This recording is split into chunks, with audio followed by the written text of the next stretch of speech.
E aí, hoje a gente vai dar uma de detetive geológico, sabe? Montar um quebra-cabeça que levou milhões e milhões de anos para se formar. A nossa missão aqui é entender por que os continentes da Terra estão, literalmente, se movendo por aí. Então, bora mergulhar nessa história. Olha só, a nossa primeira pista é essa criaturinha aqui, o Mesosaurus, um réptil pequeno de água doce que viveu há eras. O mistério é que os fósseis dele só foram achados em 2 lugares no mundo todo, na América do Sul e na África. Bem esquisito, né? E aqui que o negócio aperta. O Mesosaurus, coitado, não era nenhum nadador de maratona, e muito menos ia conseguir sobreviver na água salgada. Então fica a pergunta: como é que ele conseguiu cruzar um oceano gigantesco? A resposta para isso vai mudar completamente o jeito que a gente enxerga nosso planeta. Para resolver esse mistério, a gente precisa conhecer o nosso detetive principal, Alfred Wegener, um geógrafo alemão lá do comecinho do século XX. Ele estava olhando o mapa mundi e sabe quando você nota uma coisa que todo mundo já viu, mas ninguém deu bola? Pois é, ele teve a coragem de propor uma ideia que era, nossa, completamente radical. Ia contra tudo que a ciência da época acreditava. O Wegener chamou a teoria dele de deriva continental. A ideia era que as costas da América do Sul e da África se encaixavam direitinho, sabe? E não por coincidência, mas porque um dia elas estiveram juntas, coladas. Ele basicamente disse que os continentes não estavam parados, mas sim boiando e se movendo bem devagarinho. E ele foi além, viu? Sugeriu que num passado muito, mas muito distante, todos os continentes que a gente conhece hoje estavam unidos numa massa de terra só, uma coisa gigantesca. Ele deu o nome de Pangeia. E há uns 220 milhões de anos, lá na época dos dinossauros, esse supercontinente começou a se quebrar. Agora, o que é fascinante de ver aqui é como isso tudo aconteceu. Primeiro, a Pangeia se partiu em 2 blocos menores, a Laurásia, no norte, e Gondwana, no sul. E foi justamente Gondwana, que juntava a América do Sul, a África, a Índia, a Antártida e a Austrália, que virou a peça-chave para nosso mistério. Com o tempo, esses pedaços foram se afastando cada vez mais, até chegar no mapa que a gente vê hoje. A ideia do Wegener era incrível, mas ele precisava de mais provas. E ele foi atrás delas, e encontrou, não na água, mas nas rochas e nos fósseis que estavam dentro delas. Então, o pulo do gato é esse. O Mesosaurus nunca fez nenhuma viagem transatlântica.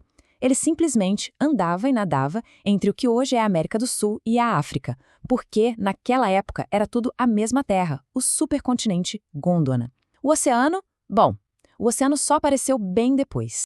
E não era só o Mesosaurus, não. Dá uma olhada nessa tabela. Fósseis de outros répteis que viviam em terra, como o Sinognathus e o Lystrosaurus, e até de uma planta, a Glossopteris, foram achados espalhados por todos esses continentes do sul. A única explicação que faz sentido para essa distribuição toda é que, bom, esses lugares todos estavam conectados. Com todas essas provas, parecia que não tinha como contestar a teoria do Wegener. Só que a comunidade científica da época simplesmente rejeitou a ideia. Tinha uma peça gigantesca faltando nesse quebra-cabeça. E a pergunta que ninguém sabia responder era essa.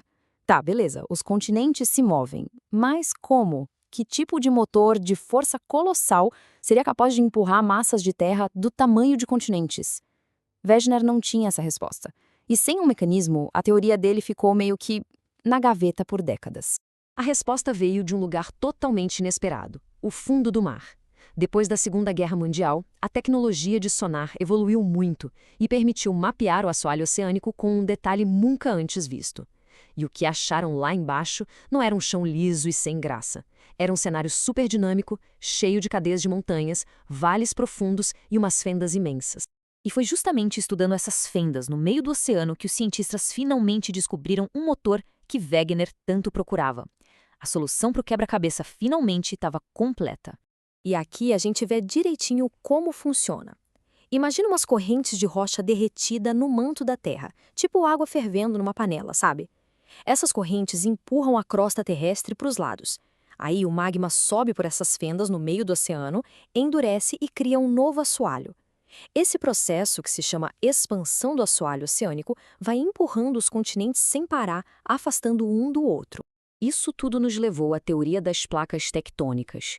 A ideia é que a superfície da Terra não é uma casca única, mas um mosaico de várias placas rígidas que ficam flutuando sobre o manto. Os continentes são tipo passageiros nessas placas, sendo carregados por elas. É a grande teoria que amarra todas as pontas. E não vai pensando que essa é uma história que acabou há muito tempo, não. A deriva continental, ou melhor, a tectônica de placas, está acontecendo exatamente agora, debaixo dos nossos pés. A prova viva disso está lá na África. O sistema de fendas do leste africano é uma região onde o continente africano está literalmente se rasgando em dois. Terremotos, vulcões, tudo isso está abrindo novas rachaduras no chão. E a escala disso é monumental. Esse sistema de fendas se estende por mais ou menos 5.000 quilômetros. É um processo geológico acontecendo em tempo real que a gente consegue observar e medir. E o resultado final disso tudo? Bom, daqui a milhões de anos, um pedaço da África Oriental vai se separar do resto do continente, a água do oceano vai inundar essa fenda e criar um novo mar, um novo oceano. O mapa do mundo está de fato sendo redesenhado. O que nos leva a essa última questão? O quebra-cabeça do Mesossauros mostrou pra gente como o mundo já foi. A tectônica de placas nos mostra como ele funciona hoje. Mas e o futuro? Se os continentes continuam nessa jornada sem fim, qual vai ser a cara do nosso planeta daqui a milhões de anos?